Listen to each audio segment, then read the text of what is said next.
Now tuned into the greatest. The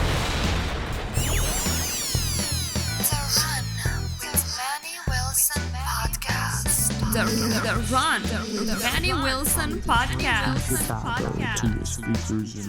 The best sports podcast there is. Yes, sir. What's up, everybody? Welcome back to The Run with me, Manny Wilson, all the way from Detroit to Chicago to your speakers and headphones.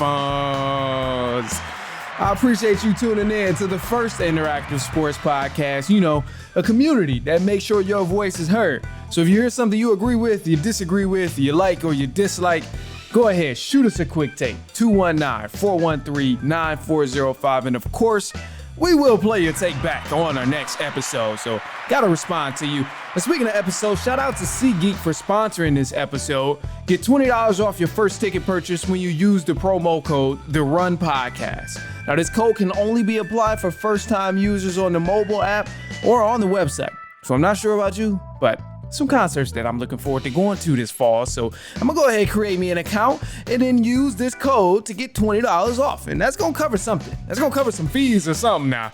We know how expensive everything is nowadays. So anyway, look, man, hey, NFL is right here. It's right around the corner. I'm super excited about it. I'm loving it. I'm so happy that we get NFL back. What, next week? I think it is.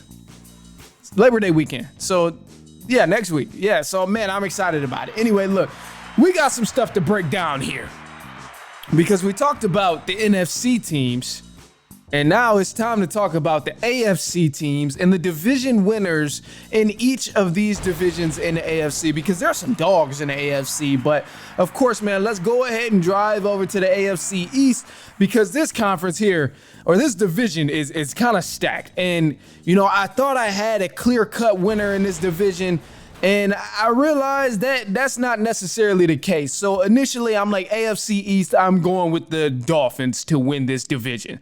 The Miami Dolphins have complete control over this division. They were top 3 in sacks last year. They led the league in total offensive yards. They led the league in total passing yards last year. So this offense was already rolling. And then not to mention their defense is pretty damn dynamic as well. So you got to consider that too when you're talking about the Miami Dolphins. Now, the thing that concerns me with the Dolphins is the playoff time. When it comes to cold weather, they are just not good. I genuinely believe we could have been looking at a completely different game with the Miami Dolphins and the Kansas City Chiefs if it wasn't negative 30 degrees outside. Because the Dolphins have the talent, they got the guys who can make explosive plays, and they got the dynamic offense. They got great pass rushers on defense, great safeties. They got a great team overall.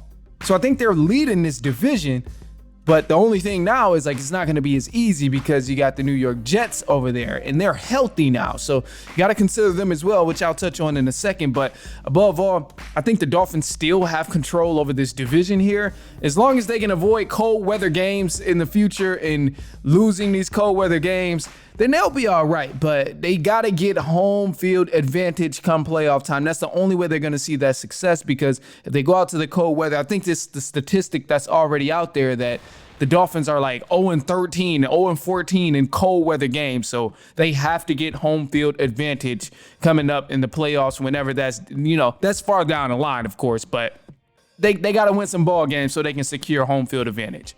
But above all, the biggest competition here in the AFC East for the Dolphins is going to be the New York Jets. And the Jets got a solid team. They're a solid team all around. We really didn't get to see the Jets have a fair shot last year because obviously we know Aaron Rodgers went down with the Achilles issue and the Achilles injury. That was tragic. So that just pretty much ruined the entire Jets season. But as bad as they were last season, they were still ranked number 3 defensively in yards allowed last year. So they brought back a lot of those guys that they had on the team last year. Still got Sauce, still got the linemen that they have. Actually, I think they added another piece on that line as well for the defense. So, they got their quarterback healthy, and above all, you got Aaron Rodgers there with all of those weapons on the offensive end. You are bound to cause some sort of damage. So it's going to be difficult for the Dolphins to try and get this division and secure it up again. But the Jets, they got some pieces. Garrett Wilson, Breece Hall, Jordan Travis as a backup quarterback. They damn sure they making sure that if there's something happened to Aaron Rodgers, they not going through what they went through last season. So I love it. But above all, this is going to be the division right here. There is another team that I'm kind of cutting out the picture, and somebody's going to point this out. Somebody's going to be slightly upset about it. I just know it because Bills Mafia is a little crazy. Bills Mafia is kind of wild, but Bills Mafia has not done anything over the past few years. And, you know, I get Josh Allen is there. I get the hype around Josh Allen.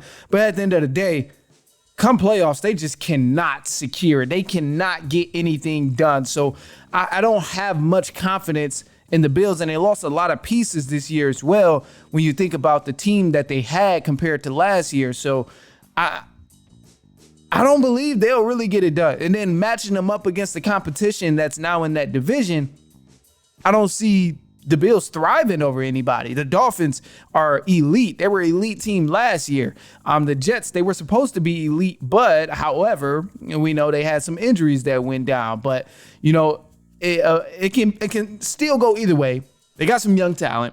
Keon Coleman is there, who's going to be an exciting receiver to watch. Obviously, Josh Allen is going to have to feed him the ball because no more Stephon Diggs. And, you know, they got to score the ball above all. That's the only way anything is going to happen in terms of, you know, what they can do this season. But I think this division of the AFC East is going to be nice. But I'm still going with the Miami Dolphins to go ahead and wrap this division up, even though the Buffalo Bills did secure last year. I'll be shocked. We'll see. Anyway, look, we got another division here because let's move along. AFC is stacked up with a lot of elite teams and a lot of stacked teams in one category. So the AFC North, you got the Baltimore Ravens, Cincinnati Bengals, Cleveland Browns, Pittsburgh Steelers. Steelers are a joke. Let's get that out the way right now. I doubt they do anything. I would be very, very surprised. Ravens are going to win this division. The Baltimore Ravens will win the AFC North. And it's going to be tough to do, but I'm giving confidence in the Baltimore Ravens because obviously we know they won last year. And each time between the Ravens and the Bengals, whenever they've won one, they've won two. And it sounds crazy, but both times the Bengals have won the division, they went back to back. But the years before that, when the Ravens won the division, they went back to back. So because the Ravens won last year, I'm just convinced that they're going to go back to back and go ahead and win this division of 2023 and 2024.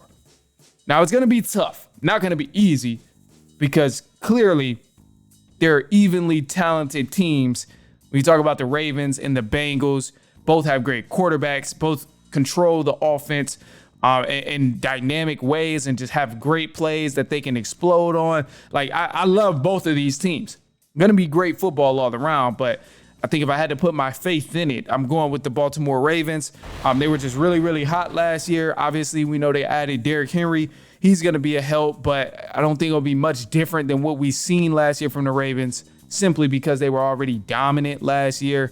As far as the Bengals, health was really the main factor for them of why we didn't see them thrive at all.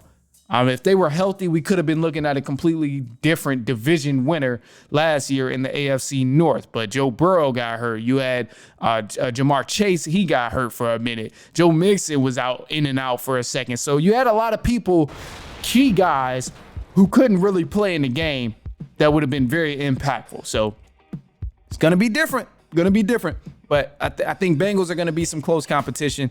And then let's slow the roll, too, because the Cleveland Browns, you know, they're a team here. They got a lot of potential, and Deshaun Watson is there. They got a great quarterback. They got the number one defense, had a number one defense last year. The Cleveland Browns are low-key solid, and this is a make-or-break year for them, but we know quarterback play has been a big issue. Of course, obviously, has been a big issue when Deshaun Watson has only played 12 games in 2 seasons, which is ridiculous. 6 games apiece in the past 2 seasons. He's got to do better, and this is honestly going to be a make or break year for Deshaun Watson because he has to show people and he has to remind people that he is still that guy.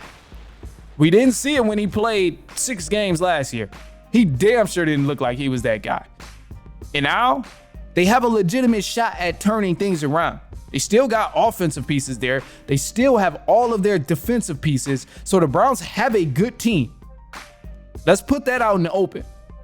They can compete with the Ravens. They can compete with the Bengals. but they're going to need their quarterback to play like the guy we thought he was and the guy we've seen in Houston, because he ain't looked like that these past few years. So, hey, I have hope for the Browns. I hope they do accomplish something. I hope they, have some sort of a good season, but it'll still be interesting to see, who really ends up coming up out of this division of the AFC North. This is probably the toughest division in all of football, between the AFC North and the NFC North, two of the toughest divisions in the NFL right now, for sure. But I'm going with the Baltimore Ravens to win the AFC North. Anyway, look, AFC South is here. Houston Texans are going to be the winner of the AFC South. And I say this with the utmost confidence because CJ Stroud performed at an incredibly high level last year. He did not have that many weapons that he has now, and he had arguably one of the greatest rookie seasons we've ever seen from a rookie quarterback. But now he's got even more weapons to toy around with on the offensive end. He added Joe Mixon at the backfield, or in the backfield at running back. The Texans as a whole traded for a cornerback. They got Jeff Okudah. They signed Daniel Hunter, and they also signed Stephon Diggs, which is going to be a huge piece for them on the offensive end. So you got multiple guys who you picked up on the defense, and then you also got some people at receivers. Still kept your Tank Dell, Nico Collins, grabbed those guys, brought them there in Houston. So I'm looking forward to seeing a high-flying offense, an explosive offense with the Houston Texans, man. And the only team here that can possibly challenge them is the Jacksonville Jaguars. Jaguars, they low-key got a squad. I think they're a sleeper team for sure, because Texans, they made so much noise last year. People only really cared about them in that division, but nobody really realizes that the Jacksonville Jaguars made hella moves in the offseason.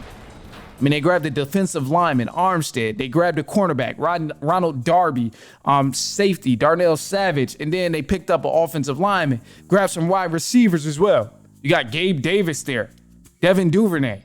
Like, Calvin Ridley is still on this offense for the Jacksonville Jaguars. So they have the guys there. They have explosive guys who can turn the plays up big. They have some good playmakers. It's just the fact that, it's not a lot of excitement. So I think either way it goes, they're going to live up to some sort of expectation and make people realize that, hey, they are really here to stay. So I'm excited, but you cannot sleep on the Jacksonville Jaguars at all, because they got a squad. And then the last team in this division, we kind of know who the winners are. The AFC West. Not really much of a conversation, truth be told. Got the Chiefs, Las Vegas Raiders, LA Chargers, and then the Denver Broncos. Broncos ain't winning nothing. Chargers, they don't have nobody to pass the ball to. Justin Herbert about to be throwing to himself. Got a straight defensive line. I like it still, but not doing nothing.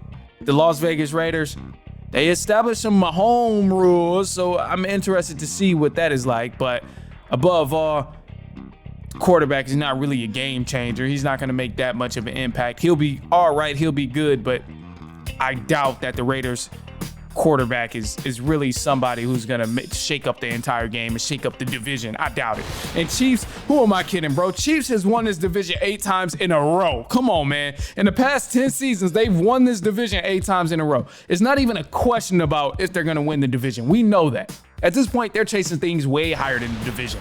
This is not even a discussion of who's going to win this division of the AFC West. It's easily going to the Chiefs. I give 1,000% confidence that the Chiefs will win this division. And if anything else happens where they don't win this division, man, I just might stop podcasting. I don't know.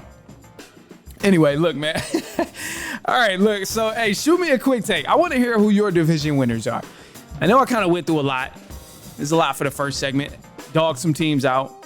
Elaborated on a lot of different teams. So shoot us a quick take. 219-413-9405. Of course, we'll play your take back on the next episode. But anyway, look, man, we haven't really had no news going on today, but we do have some more things coming up. Deion Sanders is out here, and Anthony Edwards is out here saying some things about the different eras of basketball. So, of course, we got to touch on that, but we'll be right back. It's halftime.